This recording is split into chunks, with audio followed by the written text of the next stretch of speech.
Today we are going to be diving into a topic that is dear to my heart because I have lived through it as well. We're going to be talking about codependency, and this is something that is at the heart of a lot of mental health issues. This has got to do with relationship addiction, food addiction, normal addiction. It's got to do with attachment trauma. It has got to do with you not feeling good enough. It's got to do with people pleasing. Codependency covers so much ground. I help people to rewrite their stories from trauma to transformation. And on this channel, we'll be breaking down the real stuff. We'll be going through trauma, codependency, addiction, abusive relationships, fitness. So if you're ready to change your life and not just survive it, hit subscribe and remember that you're bruised, not broken. And I'll see you after this. Codependency makes you feel like you lose yourself in relationships, and it makes you want to avoid dealing with yourself and looking for other outside sources. It doesn't have to be another person. It can be a range of things that makes you want to just forget who you are, not sit in the now, makes you busy all the time. It can make you a perfectionist, and it can also make you feel like you're constantly trying to fix somebody, rescue somebody, or even earn somebody's love. Codependency can make relationships feel transactional. And a lot of people in codependent relationships can often feel a tremendous amount of resentment towards their partner because they keep doing things for them and they often don't get it reciprocated. Codependency tends to happen when your sense of self, your sense of safety, your sense of identity, and your self-worth gets tied to somebody else's approval, their mood, their needs, or things that just aren't in your control, but you were constantly trying to seek validation from it. And this might make you feel responsible for other people's emotions. And this can also be because you're trying to avoid feeling your own. You may struggle from burnout, and this can be from a huge range of things, but it's quite often because you don't know how to say no. Even if you're absolutely exhausted and your friend says, hey, can you please take me to the airport, but you haven't slept for days on end because you've been too busy helping other people, you will still say yes, just because you don't want them to think that they don't like you or because you want them to like you. Another thing codependents do very, very well is they will always feel guilty for putting themselves first.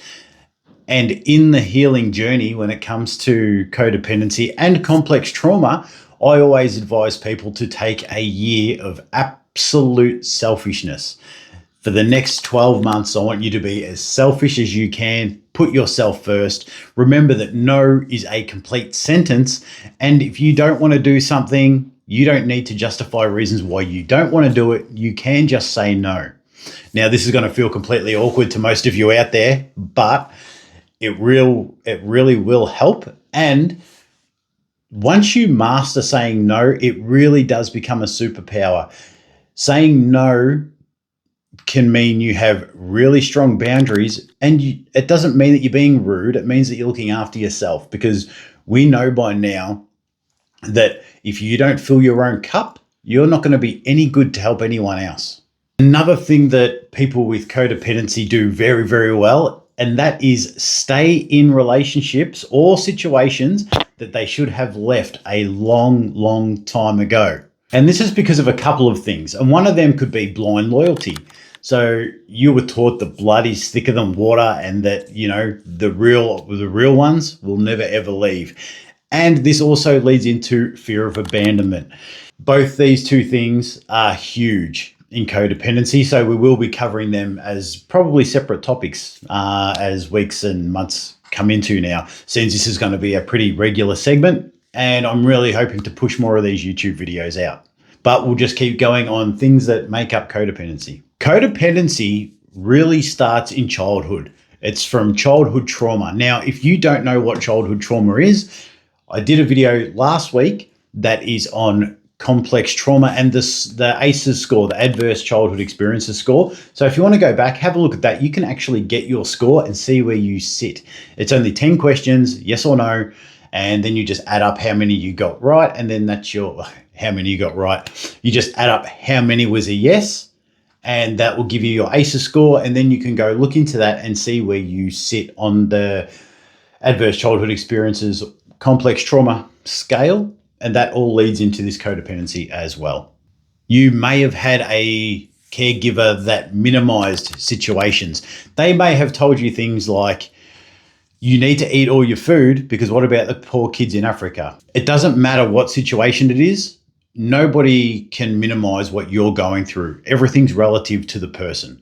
So just because they're doing it tough over there, it doesn't mean you're not doing it tough over here as well. So that's called minimization, when somebody's trying to squash your emotion and not let you express the way you're really feeling with somebody else's.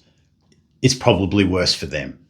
And this actually makes it feel like that your emotions aren't valid at all. And then in most cases, you suppress them, especially anger. If you're a codependent, you don't know how to express that anger. So you just shut it off and suppress it. And then you become a pushover or a people pleaser. If you're a codependent, there is a good chance that you learnt that love was conditional, and it was based on either you meeting the caregiver's needs, you becoming the parent, you looking after everybody else. You only got praise when you did something for other people. And when you didn't do things for other people, you were over criticized. Their reaction was much bigger than it was needed to be. So during your childhood, it was more based on performance and obedience rather than genuine connection. If you've got codependency issues, you probably learnt that when your dad was in an angry mood, that's probably not a really, really good time to ask for something. And if it was really, really bad, for an example, you learned that when you heard the car screaming up the driveway, the car door slam, the house door slam, the keys get thrown across the room, you learned that, holy shit, this is definitely not a good time to be asking for something. And what this taught you was to be hyper vigilant. You're also becoming like a sonar on a big ship, always looking out for danger. Because if you ask for something at the wrong time, there is a good chance that you're going to get a slap or you're going to get yelled at. And neither of those things feel good. So you learn to be very hyper vigilant and always scanning, looking out for danger. And that's why when you walk into a room, you know who's who in the zoo. You know that you need to sit with your back against the wall. And if you were brought up in this chaos, there's a good chance that you like criminal documentaries now, or movies about criminals, and movies and documentaries about serial killers. And that's because chaos makes you feel calm, because that's your normal, that's your used to. And now anything else seems like boredom to you. And this will be extremely prevalent if you were brought up in a household that had addiction, abuse, neglect. And this is a hard part for a lot of people to sit with. Yes, it's not your fault that it happened, but as an adult, it is 100% your responsibility to heal it. It's unfortunate, but that is the way it is. Now, codependency doesn't just show up in romantic relationships. It can show up anywhere. It is an interpersonal relationship attachment trauma. So it will show up in friend groups. It will show up in workplaces. It will show up in romantic relationships, but it will show up everywhere. Just especially it will show up in romantic relationships. It will often rear its head out of insecurity. It will rear its head because you don't feel appreciated, because you've been doing things that nobody asked you to do. And you probably always find yourself caught up in other people's drama, even though you think it's your own, but it's not. And this is because you always have to be in the mix somewhere. You always have to be, and this is all subconscious, mind you, you're always in between people, trying to be the good friend to both people, trying to always settle everything down. And this is partly because you don't like conflict, because you learned very, very early on that if you did stand up for yourself, it was not going to be a good day for you. That was often met with you being overly criticized, punished, or even, copping some physical abuse. Now, this one's very, very true to me, even though the other ones are. Some of you watching this might not know, but I'm an ex-Outlaw Motorcycle Club member. And if you're watching this, there is a good chance that you've tried to find identity in other areas as well. Military, police force, cults, groups, community organizations, volunteering organizations, Anywhere where you can garner a sense of identity, meaning, or purpose usually draws people from this codependency syllabus. Another reason for this is you're always searching for a belonging, a need to feel part of something. And a lot of times this is actually a spiritual search for you, because you're actually looking for something bigger than yourself to give you meaning or purpose. It's why religions do so well. When really what we get lost in religion should be spirituality, which just means something bigger than yourself. Sometimes people will join these organizations because they no longer have to tell themselves who they are. They can say, I'm this, I'm that. A lot of people from codependency will often mislabel themselves. For an example, if you talk to a guy who drives a truck, we all know someone like this, then you ask, who are you? Oh, I'm a truck driver. Well, you're not a truck driver. Truck driving is something that you do. It is not who you are. You may be caring, you may be funny, you may be a good person, but you are not your job and you are not things that you do. But when we don't know how to fully connect with ourselves, we don't know who we are. Another reason a lot of people will join things like clubs, police force, and things of that nature is for structure, because their life has been a lot of chaos. And some people can still thrive in it, but other people need structure. And these sorts of organizations do provide that for them. I've worked with a lot of people, and some of them have been violent people. And this doesn't mean deep down intrinsically they were violent, but sometimes in childhood, when they were violent, or when they were having outbursts, or when they were acting in a way they shouldn't be behaving, that was the only time that they were seen. And that became their method to get seen, to get validation, to feel like they're somebody. And that just become a part of the way their operating systems programmed them to survive. And that's not weakness at all. It's usually a cry for help. And it's usually got to do with emotional regulation issues. So how do we heal complex trauma? What do we do about it? Healing complex trauma means coming back to yourself, working on that inner child, because we need to reparent that inner child. We need to bring them up emotionally so that they grow into an adult. You need to be the parent to you that you never had. You need to learn to feel uncomfortable in the uncomfortable. That is something that my psychologist said to me that I repeat to myself all the time whenever I'm feeling like I'm going to go back to an addiction like eating, because that's a big problem for me. I say to myself, how can I not just go and do this right now without even thinking about it? I'm going to sit with it for a minute. I've got to get comfortable with this uncomfortable emotion, because then eventually it will get comfortable. But until that time, I'm going to sit with it for as long as I can. I'm going to learn from it. And then if I'm still hungry after I've sat with it for 5 minutes, well, then I'll go get something to eat. And then hopefully by repeating that process over and over and over, it'll heal eventually.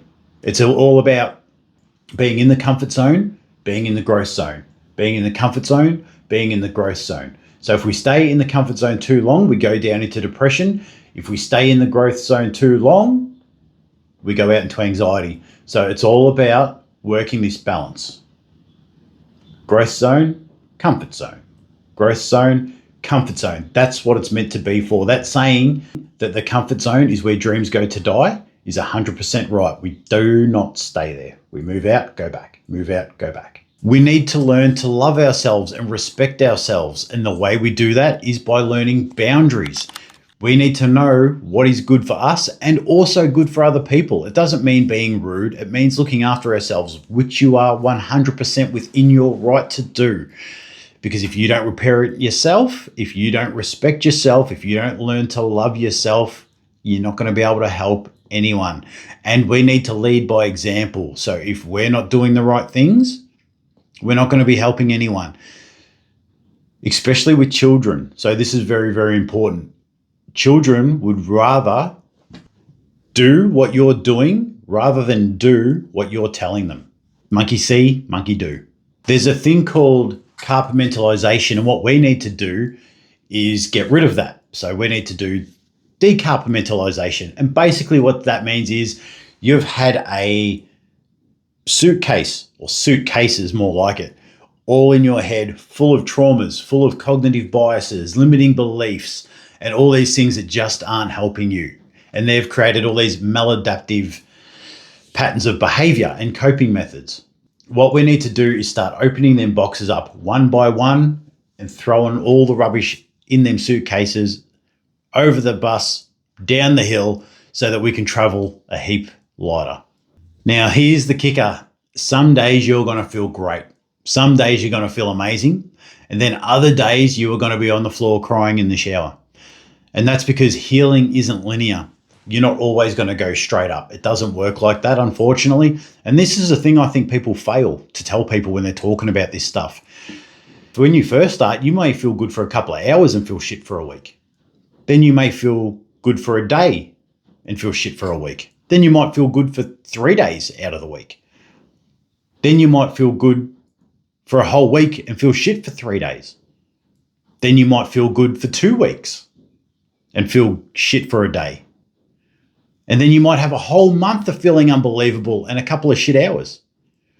And then you might have a couple of days of shit again. Because if you picture your brain like a jellyfish, it's got all these tentacles coming down. What happened is during childhood, you were feeling all these intense, unbearable emotions in your body, and your brain, you know, when you feel butterflies in your stomach when you get excited, or tightness in your chest when you're feeling angry? A lot of people from codependency don't have a good relationship with their body, and they often don't get these alarm bells. And that's another reason why we get into abusive relationships, because we don't feel these warnings. So what your body does, it goes, I can't stand all this toxic stuff that I'm going through right now. The pain is too unbearable to my body. I'm going to chop these tentacles off, and now become an overthinker. And then what happens is, as you get older, you start to needing to deal with this stuff. So your little tentacle shoots back down, joins onto your body, and then you feel shit and you're crying in the shower again. And then you deal with that tentacle. You learn to nurture it. You learn to forgive. You learn anger. You learn some emotion from it. You unpack it. And then you feel good for a couple of days. You feel great. You feel strong. You feel powerful. And then the next one shoots down and goes, here's some more trauma for you to unpack. Next minute, you're on the floor crying again. That's how this story goes. And it gets like that for a long time, especially if you're doing some intense work. Now, I will add that you can see some magnificent results with super intense work in 3 years. There has been some studies that have shown that people with borderline personality disorder, in my opinion, which is one of the worst disorders that you can get for emotional regulation, intense therapy, and I mean intense work, study, therapy, you can get them symptoms down to nearly non-readable after 3 years. Now, a lot of people can't commit to that intense sort of program, and it does take years, but you can get significant improvement in a year to 3 years. Significant. Now, if this video resonated with you, you learned something, or you want to see more, please like and subscribe to this channel. Please go like my Facebook page, Complete Health Geelong, because you will see all of my free community programs on there. I run 7 free programs a week. We're about to start an online community, and I would love to see you there. So please go like that page, my other page, and remember that you're bruised, not broken.